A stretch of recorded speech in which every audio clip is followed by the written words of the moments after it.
ایمان والے کا مزاج تو یہ ہوتا ہے اچھے حال آئیں شکر کا دامن تھامتا ہے، اور بری حالت آئے واویلا نہیں مچاتا ہے، اللہ کی تقدیر سے ناراض نہیں ہوتا ہے، شکوہ شکایت نہیں کرتا ہے کہ میں ہی ملا، میرا گھر ہی ملا، ہم ہی مصیبت میں کیوں ہیں، اللہ کو ہم ہی ملے، نہیں، وہ صبر کا دامن پکڑتا ہے، اور ایمان اسی چیز کا نام ہے۔ حضرت عبداللہ ابن مسعود فرمایا کرتے تھے الایمان نصفان، ایمان کے دو حصے ہیں، ایمان کو دو ٹکڑوں میں کرو نا، دو نصف یعنی دو آدھے آدھے، دو حصے،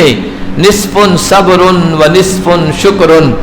آدھا حصہ صبر کا ہے اور آدھا حصہ شکر کا ہے۔ اور اللہ کے نبی صلی اللہ علیہ وسلم نے فرمایا کہ عجبا لامر المؤمن ان امرہ کلہ لہ خیر، مومن کا معاملہ بھی عجیب ہے، حیرت انگیز ہے، اس کا ہر معاملہ، اس کی ہر سچویشن، اس کی ہر حالت بہتر ہی بہتر ہے۔ ان اصابت سراء شکر فکان خیرا لہ، اگر اس کو اچھی حالت پہنچتی ہے تو وہ شکر کرتا ہے، یہ بھی اس کے لیے خیر ہے کہ اللہ تعالیٰ نے شکر گزاروں کے لیے جنت میں ٹھکانہ رکھا ہے۔ وَإِنْ أَصَابَتْهُ ضَرَّاءُ، اگر اسے کوئی پریشانی پہنچتی ہے صبر، وہ صبر کا دامن پکڑتا ہے، فَكَانَ خَيْرًا لَهُ، یہ بھی اس کے لیے خیر کا سبب ہے، اس کے درجات بلند ہوتے ہیں، جنت میں مقامات بلند ہوتے ہیں۔ اس کا یوں کہیے کہ مومن کے دونوں ہاتھ میں لڈو ہے، صبر اور شکر کا، تو یہ مومن کی مثال ہے۔ اور منافق کیا ہوتا ہے؟ منافق کی مثال گدھے کے سی دی گئی ہے، گدھے کو اس کا مالک باندھتا ہے رسی کے ذریعے سے اور پھر کبھی کھول بھی دیتا ہے، گدھے کو کچھ پتا نہیں کہ مجھے کیوں باندھا گیا اور کیوں کھولا گیا ہے۔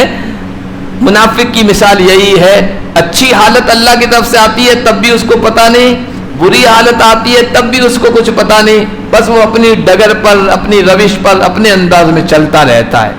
نہ بری حالت اس کو اللہ کی طرف متوجہ کر پاتی ہے اور نہ اچھی حالت اس کو شکر گزار بندہ بناتی ہے۔ یہ منافق کی مثال دی گئی ہے۔ اس لیے اللہ کی نعمتیں ہیں،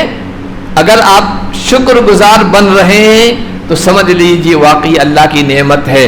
اور اگر نعمت مال، اولاد، صحت، تندرستی، اسٹیٹس، مقام، مرتبہ، کاروبار کا چمکنا یہ ملا ہوا ہے لیکن آپ اللہ سے دور ہو رہے ہیں تو وہ نعمت نہیں ہے، وہ نقمہ ہے، وہ آزمائش ہے، وہ عذاب ہے اللہ کا۔ ایک ہمارے بزرگ تھے فرمایا کرتے تھے کل نعمہ لا تقربک من اللہ فہو نقمہ فہی نقمہ، ہر وہ نعمت